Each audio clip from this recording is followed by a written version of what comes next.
سیدنا خباب بن ارد رضی اللہ عنہ سے روایت ہے، یہ صحابی رسول اللہ صلی اللہ علیہ وسلم کے ساتھ غزوہ بدر میں شریک ہوئے تھے۔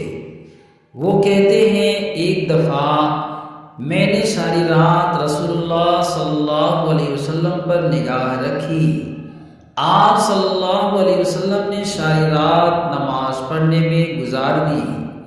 جب آپ صلی اللہ علیہ وسلم نے فجر کے وقت سلام پھیرا تو میں آپ صلی اللہ علیہ وسلم کے پاس آیا اور کہا، میرے ماں باپ آپ پر فدا ہوں، آج رات آپ صلی اللہ علیہ وسلم نے ایسی نماز پڑھی ہے کہ میں نے قبل ازیں آپ صلی اللہ علیہ وسلم کو اس طرح نماز پڑھتے نہیں دیکھا۔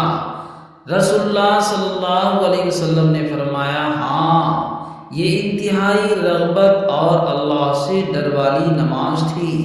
میں نے اپنے رب تعالیٰ سے 3 دعائیں کی تو اس نے 2 کو قبول اور 1 کو رد کر دیا۔ میں نے اپنے رب تعالیٰ سے دعا کی کہ وہ ہمیں ان عذابوں کے ساتھ ہلاک نہ کرے جن کے ساتھ اس نے گزشتہ قوموں کو ہلاک کیا تھا، تو اس نے یہ دعا قبول کر لی۔ اور میں نے اپنے رب عز و جل سے دعا کی کہ وہ ہمارے دشمنوں کو ہم پر غالب نہ کرے، اس نے میری یہ دعا بھی قبول کر لی۔